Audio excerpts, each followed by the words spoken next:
Hello and welcome to this special edition of Mutual Fund YouTube Corner. We'll get you insights from experts and explain to you a fund category and everything about mutual fund investing as well. Today we have with us Mr. Hemant Rustagi, who is the CEO at Wiseinvest, joining us now to discuss everything about index funds. We've been talking about index at a record high. So is this the right time to look at this category, and how exactly can you go about investing here? Let's speak to Mr. Rustagi as well. Thank you so much for joining us today on CNBC TV18. Well, as I pointed out earlier, that we are talking about index at record highs. So if today somebody is going to be investing for the first time, do you think index funds at any level for that matter are the best way to start your investing journey? Well, Sonal, I would say I think there is always a case of indexing a part of a portfolio, irrespective of at what market level you are investing. But of course, when you really look at what index fund do, the fact that they are passively managed fund, it becomes easier for a new investor because there are certain decisions that every investor needs to take at the start of the investment process. Considering the fact that index funds are passively managed fund and they track an index, which means that they are so transparent that you know exactly which stocks are going to be in the portfolio and in what proportion.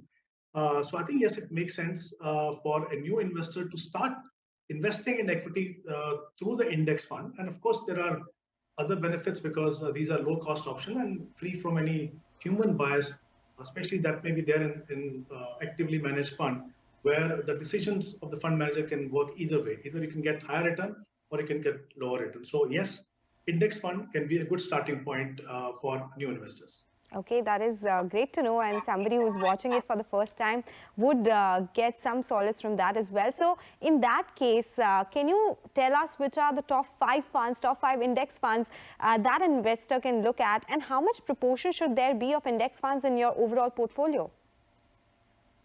Well, there is a process that you need to follow before you get to the what kind of fund you should be there.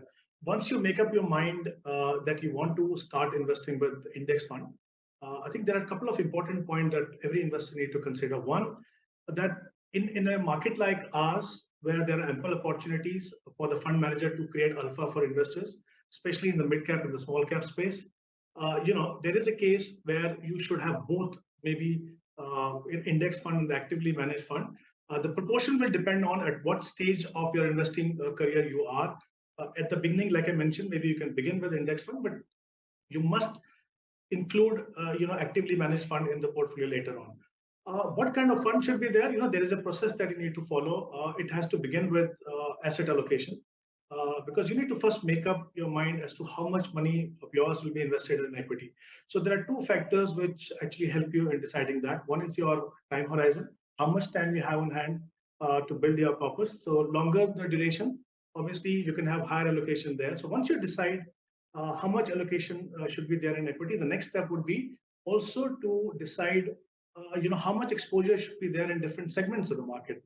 But that's equally important. You have large cap, you have mid cap, and small cap. For a new investor, I would say maybe they can follow a thumb rule, which means that there has to be bias towards the large cap. Maybe around 60% of the corpus can be invested in the large cap. Of the remaining, around 70% in mid cap, and the rest 30% can go into small.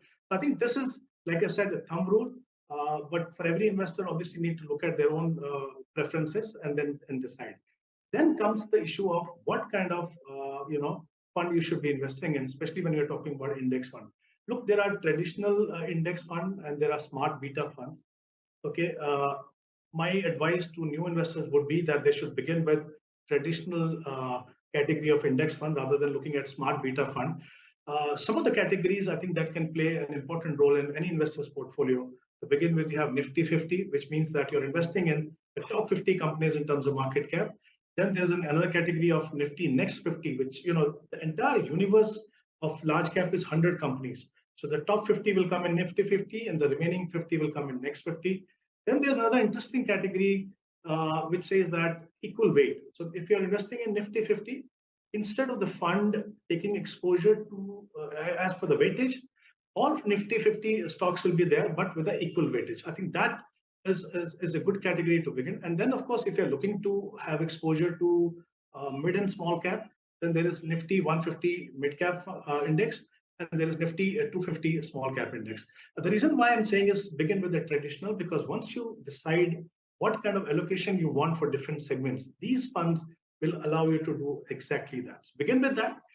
Once you become a mature investor, you understand the nuances of the smart beta fund. As to, we're talking about high volatility, we're talking about low volatility, growth, momentum. Then you look at those category of fund. But begin with simple traditional funds. And the good thing about index fund is that you can pick any fund. There won't be much difference in the performance of any fund in these category, except for, obviously, you need to be careful in terms of what is the tracking error, because that's the only difference you can see in the performance of one index fund vis-a-vis the other one. Okay, so we'll discuss tracking error as well, what exactly it means and what it usually is for index funds.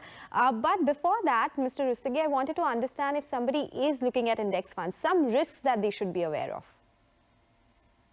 Well, I think like with any investment option, there are pros and cons of investing even in the index fund. We did talk about some of the benefits that are there when you invest in index fund. There are obviously a few risks also when you're investing in that. The first one is that when you invest in an index fund, you forfeit your chances of getting higher than market return, because that's the nature of index fund. They're supposed to track the performance of an index, not to outperform that, which is very, very important. Second thing is, index fund obviously are equity funds, which means that the attendant risk of investing in equity, which is the risk of volatility, still remains. So it's not that because you're investing in index fund, you're taking less risk. Maybe the level of diversification will reduce the risk to an extent, but I think the risk still remains. Third is, the nature of the index fund is that they have to mimic the composition of an index at all times, which means that even if the fund can see, because the fund manager doesn't really use his expertise here, but even if there are clear signals that the market may behave in a certain manner, there is no flexibility to these funds to actually kind of keep higher cash, because they're supposed to maintain that allocation at all time. And fourth is, of course, as I mentioned earlier, the tracking error can result in underperformance of index fund vis-a-vis the performance of index. Okay, what usually is the tracking error, Mr. Rustagi, if there is any number versus any index in an index fund? Well, I think if I were to explain tracking error in a very simple manner, as we discussed that index fund track a particular index. So the difference between the performance of index fund vis-a-vis the index is the tracking error. Now, for example, if in a month a particular index fund has given a return of 3.5%, and the benchmark that it tracks has given a return of 4%. So there's a difference of 0.5% there. This 0.5% is actually the tracking error. Usually, the tracking error up to 0.5% is considered to be reasonable. Good thing is that if you analyze the kind of the tracking error in the traditional index funds in India, it's usually between 0.05 to 0.30%, which I think is quite reasonable.